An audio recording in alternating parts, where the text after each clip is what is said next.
Good morning, everybody. I'm going to read you guys chapter 8 of Charlie and the Chocolate Factory. Chapter 8 is called 2 More Golden Tickets Found. That evening, Mr. Bucket's newspaper announced the finding of not only the 3rd golden ticket, but the 4th as well. 2 golden tickets found today, screamed the headlines. Only 1 more left. All right, said Grandpa Joe, when the whole family was gathered in the old people's room after supper. Let's hear who found them. The 3rd ticket, read Mr. Bucket, holding the newspaper up close to his face because his eyes were bad and he couldn't afford glasses. The 3rd ticket was found by a Miss Violet Beauregard. There was great excitement in the Beauregard household when our reporter arrived to interview the lucky young lady. Cameras were clicking and flash bulbs were flashing and people were pushing and jostling and trying to get a bit closer to the famous girl.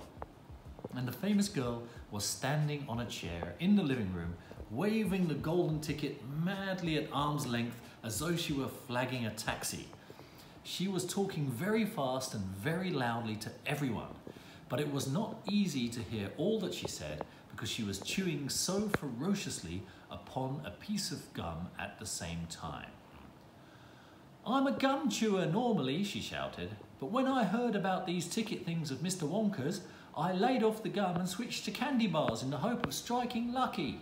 Now, of course, I'm right back on gum. I just adore gum. I can't do without it. I munch it all day long except for a few minutes at meal times when I take it out and stick it behind my ear for safekeeping.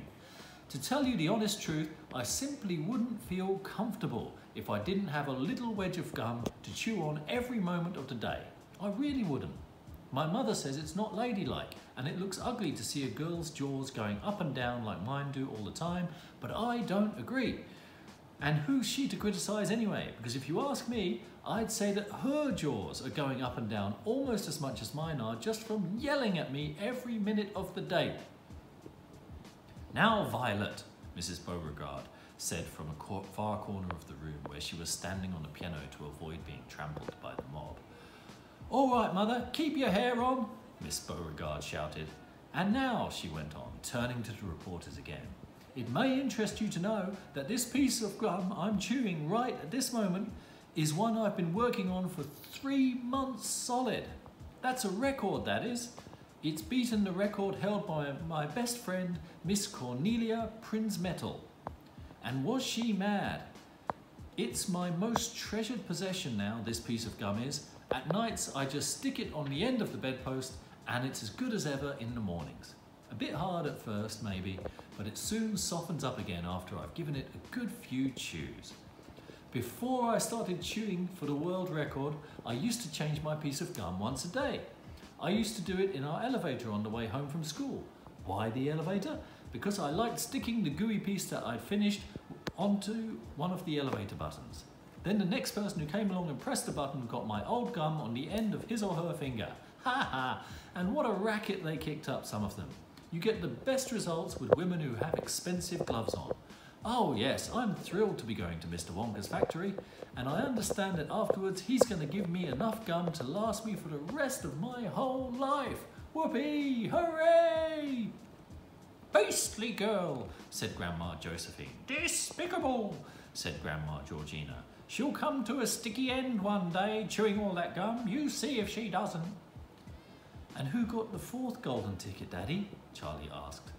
Now, let me see, said Mr. Bucket, peering at the newspaper again. Ah, yes, here we are. The 4th golden ticket, he read, was found by a boy called Mike TV. Another bad lot, I'll be bound, muttered Grandma Josephine. Don't interrupt, Grandma, said Mrs. Bucket. The TV household, said Mr. Bucket, going on with his reading, was crammed, like all the others, with excited visitors when our reporter arrived. But young Mike TV, the lucky winner, seemed extremely annoyed by the whole business. Can't you fools see I'm watching television? He said angrily. I wish you wouldn't interrupt. The 9-year-old boy was seated before an enormous television set with his eyes glued to the screen, and he was watching a film in which one bunch of gangsters was shooting up another bunch of gangsters with machine guns. Mike TV himself had no less than 18 toy pistols of various sizes hanging from belts all around his body, and every now and then he would leap up into the air and fire off a half-dozen rounds from one or another of these weapons. "Quiet!" he shouted when someone tried to ask him a question. "Didn't I tell you not to interrupt? This show's an absolute whiz-banger. It's terrific. I watch it every day. I watch all of them every day, even the crummy ones, where there's no shooting. I like the gangsters best. They're terrific, those gangsters, especially when they start pumping each other full of lead, or flashing the old stilettos, or giving each other the 1, 2, 3 with their knuckle dusters. Oh boy, what I wouldn't give to be doing that myself. It's the life, I tell you. It's terrific." "That's quite enough," snapped Grandma Josephine. "I can't bear to listen to it." "Nor me," said Grandma Georgina. "Do all children behave like this nowadays? Like these brats we've been hearing about?" "Of course not," said Mr. Bucket, smiling at the old lady in the bed. "Some do, of course. In fact, quite a lot of them do, but not all." "And now there's only one ticket left," said Grandpa George. "Quite so," sniffed Grandma Georgina. "And just as sure as I'll be having cabbage soup for supper tomorrow, that ticket will go to some nasty little beast who doesn't deserve it." And that's the end of chapter 8. I hope you guys have a really good day of learning today.